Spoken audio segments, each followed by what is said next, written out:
दुष्काळी भाग म्हणून ओळखल्या जाणाऱ्या मराठवाड्यामध्ये केशर लागवडीचा प्रयोग यशस्वी केलेला आहे। आता हा प्रयोग जो आहे तो सर्वांना आश्चर्यचकित करणारा आहे। मात्र छत्रपती संभाजीनगरच्या प्रिया अग्रवाल यांनी हे शक्य करून दाखवलं आहे।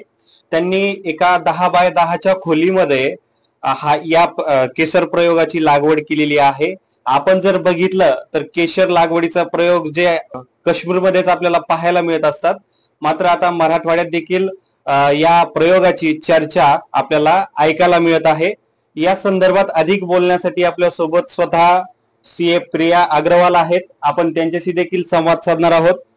मॅडम, तुमचं सर्वप्रथम खूप खूप स्वागत आहे न्यूज 18च्या डिजिटल प्लॅटफॉर्म मध्ये। काय सांगाल, नेमकं तुम्ही या ठिकाणी केशर लागवडीचा प्रयोग केलाय, कशी कल्पना सुचली, काय सांगाल? मी ऍक्च्युली इंटरनेटवर रिसर्च केलं होतं, तेव्हा मला कळलं की हे इंडोर पद्धतीने केसर उगवला जाऊ शकतो। मग मी याच्यावर भरपूर रिसर्च केला। मागच्या 1-1.5 वर्षापासून मी याचा अभ्यास घेत होती। मी वेगवेगळ्या ट्रेनिंग्स घेतल्या, आपल्या इथे घेतलं, पुण्याला जाऊन घेतलं आणि बाकी अजून स्वतः काश्मीरला जाऊन व्हिजिट करून आले की एक्झॅक्टली तिथे केसर कसा उगतो, काय असतं। तिथेही लोक म्हणजे गव्हर्नमेंट रिसर्च करते इंडोर करण्यावर, मग तेही चेक करून आले।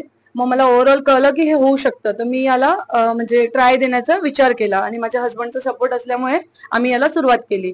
मागच्या मार्च-एप्रिल पासून मी हे रूम बनवायला तयार केलं। मग याच्यासाठी लागणारे वेगवेगळे डिव्हाइसेस अरेंज केले। मग एकदा फायनल रूम बनल्यावर हे जे याचे सीड्स असतात आपले केसरचे, याला बल्ब म्हणतात, हे काश्मीरवरनं प्रोक्युअर केले।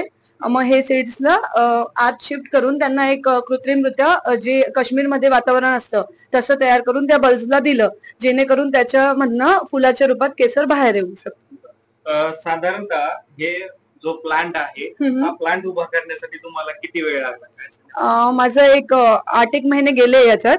म्हणजे इनिशियली 2-3 महिने हे सगळं रूम बनवण्यात, मग त्याच्यानंतर सीड वगैरे प्रोक्युअर करण्यात। मग हे सीड्स ऑगस्ट पासून ह्या रूम मध्ये आहे।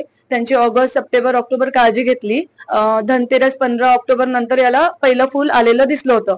मग एक 5 नोव्हेंबर पर्यंत याचं फ्लॉवरिंग बंद झालं होतं। आता 1-2 फुलं दिसतात सध्या। याचा सगळ्यात मेन फायदा असा आहे की जे उत्पन्न आपण 1 एकरच्या शेतात बघतो ते इथे म्हणजे 100 स्क्वेअर फूट किंवा 150 स्क्वेअर फूट मध्ये निघू शकतं। तुम्ही बघू शकाल, हे व्हर्टिकल फार्मिंग आहे इथे।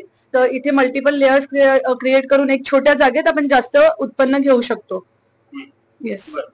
साधारणतः आतापर्यंत तुम्ही या माध्यमातून किती उत्पन्न घेतलंय, नेमकं म्हणजे उत्पादन किती घेतलंय? उत्पादन मी एक 35 ते 40 ग्राम घेतलंय। आता मेन माझं पर्पज होतं एक छोट्या रूम मध्ये सगळ्या प्रकारचे ट्रायल्स घेऊ, जेणेकरून मी याला पुढे जाऊन बिझनेसच्या स्वरूपात बघते। तर एक छोट्या माध्यमातून मी एक 1-1.5 वर्षाची सायकल असते पूर्ण कम्प्लीट करेल। जर मला वाटतं हे प्रॉफिटेबल आहे, म्हणजे खरंच सक्सेसफुल आहे, तर मी याला मोठ्या प्रमाणावर हे करण्याचा माझा विचार आहे। या केसर लागवडीसाठी नेमकं तुम्हाला किती खर्च लागलेला आहे आतापर्यंत? हे रूम बनवायला मला एक साधारणतः 4-5 लाख लागले आणि सीड्स असं सगळं मिळून 7 ते 8 लाख लागलंय मला। नवीन जे शेतकरी आहेत, इतर महिला देखील आहेत, त्यांना जर हा प्रयोग लागवड करायची असेल त्यांना, तर त्यांनी नेमकं कशा पद्धतीने तयारी केली पाहिजे, त्यांना काय सांगाल?